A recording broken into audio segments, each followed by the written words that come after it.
Bienvenue sur Africa 24 dans cette nouvelle édition du QG Weekend. Voici les titres de l'actualité. Un nouveau président a été élu en Algérie à la suite d'une élection présidentielle controversée. Abdelmajid Tebboune est le nouvel homme fort du pays, mais élu avec un taux d'abstention record, une première dans l'histoire démocratique du pays. Le Sénégal mobilise 200 milliards de francs CFA sur le marché régional des titres publics, une émission record opérée le 6 décembre dans le cadre de la gestion du déficit du pays en vue d'améliorer les indicateurs de gestion du portefeuille de la dette nationale.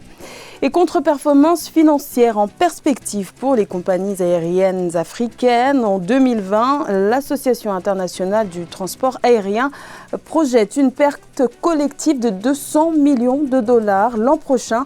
Une tendance à la baisse sur laquelle nous reviendrons au cours de cette édition. Mais tout d'abord, le président congolais Félix Tshisekedi a prononcé ce vendredi 13 décembre son premier discours sur l'état de la nation devant les deux chambres du Parlement réunies en congrès en République démocratique du Congo. Une allocution au cours de laquelle le chef de l'État a présenté le bilan de son programme de 100 jours qu'il considère comme positif après 11 mois passés à la tête de l'État. Solidarité et unité ont été prônées, un hommage à son prédécesseur Joseph Kabila ainsi qu'à l'Église catholique, médiatrice dans l'accord de la Saint-Sylvestre, a été également rendu. D'autres aspects comme le budget, la transparence, la traçabilité ou encore la sécurité ont été abordés.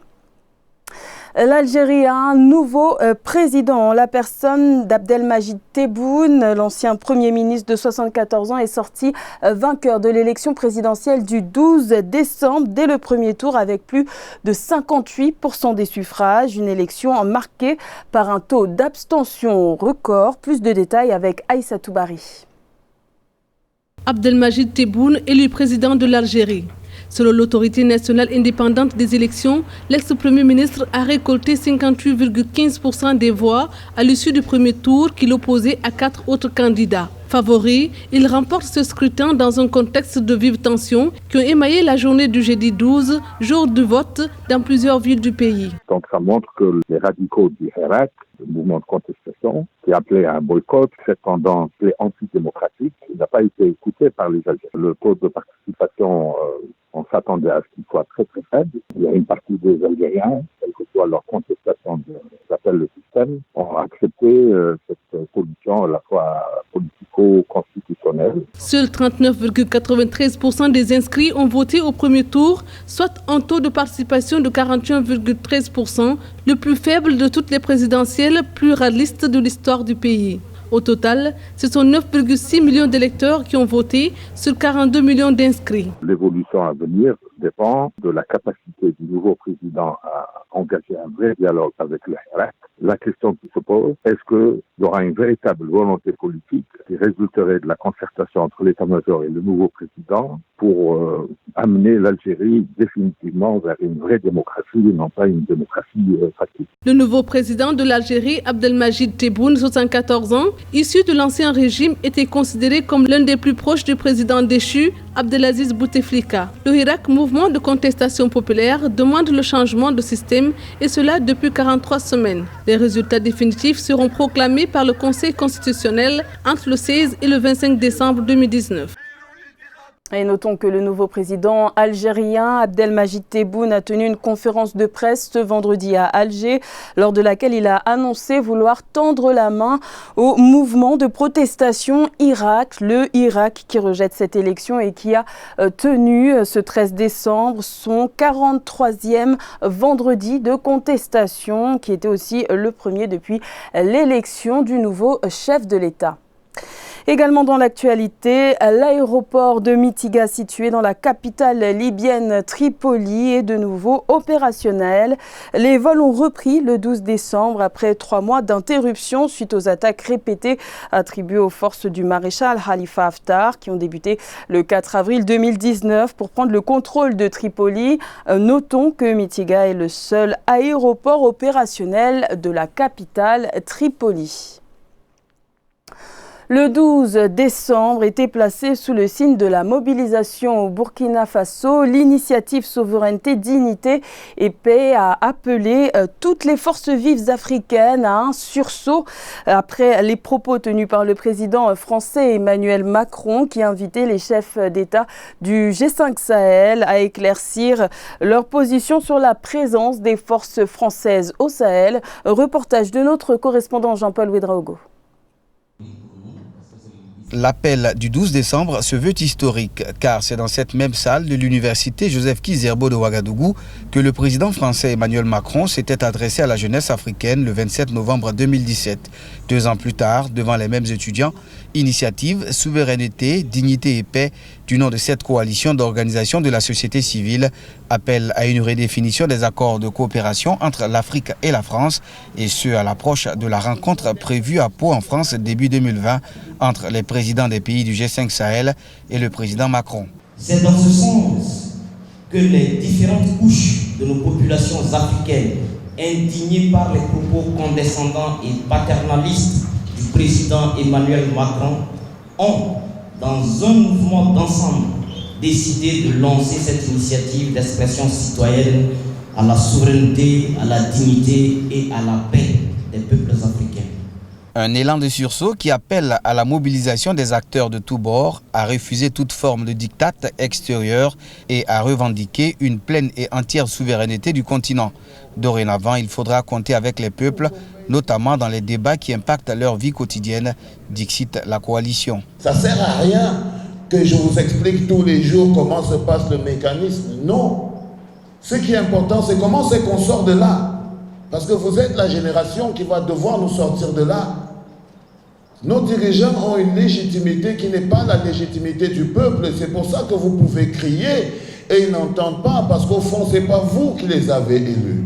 L'initiative est conjointement portée par au moins 5 pays du G5 Sahel. Plusieurs manifestations entrant dans le cadre de l'appel de Ouagadougou seront organisées les jours prochains sur une bonne partie du continent, annonce la coalition. Une rencontre des initiatives souveraines est également annoncée à Pau, ville symbolique pour la révolution au Burkina Faso du capitaine Thomas Sankara.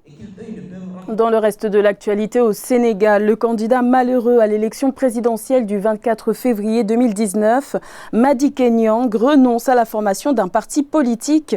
L'avocat a annoncé vouloir tourner le dos à la politique, un acte conforme à la demande du Khalif général des Mourides, grande confrérie religieuse dont il fait partie. Le Sénégal a procédé le 6 décembre à l'émission simultanée d'obligations pour un montant de 200 milliards de francs CFA au sein de l'espace de l'Union économique et monétaire ouest-africaine, une opération d'envergure qui entre dans le cadre de la gestion active de la dette du pays. Alors, à quoi servira cette mobilisation record? Élément de réponse avec Amenedj. Le Sénégal a battu le record en mobilisant pour une première fois sur le marché régional des titres publics un montant global de 200 milliards de francs CFA. Une collecte fructueuse témoignant ainsi d'un montant aussi élevé en une seule opération, effectuée dans un climat marqué par la difficile mobilisation de grosses sommes en comparaison avec le marché international et celui par syndication. Cette opération est spécifique dans son fondement. On s'est rendu compte qu'il y avait un besoin, afin d'être dans des conditions optimales, de rééquilibrer cette dette-là sur la répartition en termes de devises. C'est ainsi qu'on a procédé à l'émission de 3 souches, du 3 ans, du 5 ans et du 7 ans, et qu'on a pu réunir un certain nombre de montants, quasiment une centaine de milliards, sur cette maturité. En collaboration avec l'agence UMOA Titres, l'opération ressort avec un taux de souscription de 192% supérieur à la demande, justifiant la qualité de la signature effectuée par le pays. Sur une enveloppe offerte de 385 milliards de francs CFA par la sphère des investisseurs, représentant le montant global des soumissions, l'État du Sénégal s'en est tenu au montant initial sollicité. Il y a un contexte de liquidité favorable qui vient augmenter la disponibilité de ces investisseurs à participer à une telle opération. Le Sénégal a été absent du paysage financier local du marché des titres publics pendant un certain nombre d'années, à peu près 18 mois, 1 an et demi. Et ça a créé au niveau des investisseurs un certain appétit, une certaine faim même, je dirais, par rapport aux titres du pays. Cette opération record permettra au Sénégal d'améliorer dans les meilleurs délais le profil de sa dette et d'aborder ainsi l'exercice 2020 dans des conditions optimales. Par ailleurs, elle constitue la plus grosse levée de fonds opérée sur le marché local de la dette depuis 2014. L'Association internationale du transport aérien est pessimiste pour 2020. Selon un rapport, les compagnies aériennes africaines devraient connaître une perte de vitesse estimée à 200 millions de dollars. Alors, quelles seraient les raisons de cette contre-performance financière? Élément de réponse avec Philomène Tiné. Une perte collective de 200 millions de dollars sera enregistrée par les compagnies aériennes africaines en 2020. Cette projection de l'Association internationale du transport aérien serait tributaire à la taxation, aux coûts d'exploitation et aux redevances gouvernementales qui demeurent élevés. De surcroît, un faible taux de remplissage. Les compagnies africaines évoluent dans l'un des environnements les plus coûteux au monde. Il y a plusieurs facteurs, notamment des coûts d'assurance qui sont très élevés lorsqu'il s'agit d'acquérir des avions. À côté de cela, il faut également citer des taxes, le prix du carburant qui est nettement au-dessus de la moyenne mondiale. Les principaux défis du transport aérien en Afrique restent la viabilisation des compagnies par les États africains ainsi que les restrictions de droits de trafic et la limitation des capacités dans les accords de services aériens. Par ailleurs, la promotion du développement durable du transport aérien en Afrique nécessite d'établir des vols du continent pour le continent. Le continent africain à ce jour n'est pas encore ouvert. Sur les 54 États africains, seulement 8 pays offrent des vols directs vers 20 autres États africains. Une sorte d'union africaine des transporteurs du continent. C'est l'objectif ultime. À noter que l'Union africaine envisage depuis des années l'Union africaine des compagnies aériennes.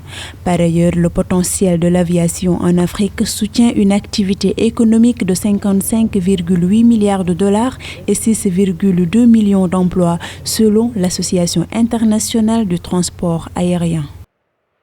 La sécurité de la navigation aérienne était justement l'un des thèmes abordés lors du 60e anniversaire de l'ASECNA, l'Agence pour la sécurité de la navigation aérienne en Afrique et à Madagascar, qui s'est tenue le 12 décembre, une organisation qui mise sur la digitalisation et l'intelligence artificielle virtuelle pour les années à venir. Aïssatou Bari. L'ASECNA, Agence pour la sécurité de la navigation aérienne en Afrique et à Madagascar, gère un espace de plus de 16 millions de kilomètres carrés. Selon le ministre sénégalais du Tourisme et des Transports aériens, Aliou Sarr, l'expérience du ciel unique mise en œuvre par l'ASECNA est un exemple de coopération réussie et qui est devenue une référence sur la scène internationale. 60 ans après sa création, et grâce à la maîtrise de sa gestion et l'engagement professionnel qualitatif de son personnel, l'ASECNA est devenue une référence mondiale et une fierté pour notre continent, l'Afrique. La sécurité de la navigation aérienne constitue une préoccupation majeure des États africains. C'est dans ce contexte que les ministres en charge de l'aviation civile des États membres ont réitéré leur engagement à renforcer leur coopération pour une meilleure gestion des espaces aériens. Le conseil d'administration et la direction générale, chacun à ce que le concept est de manière cohérente et ordonnée à promouvoir et développer au sein de l'agence une véritable culture d'entreprise fondée sur les principes de bonne gouvernance et d'excellence. Ouvrez à la consolidation de la paix sociale au sein de l'agence par un dialogue efficient, responsable et constructif. Le renforcement de la sécurité aérienne dans un contexte de crise sécuritaire dans le Sahel était également au menu des discussions lors de la célébration des 60 ans de l'agence. Au total, plus de 400 millions de francs CFA devront être mobilisés sur 4 ans pour le développement des services et des moyens de communication, de navigation et de surveillance. C'était le journal de la rédaction. Merci de l'avoir suivi. L'information continue sur Africa 24.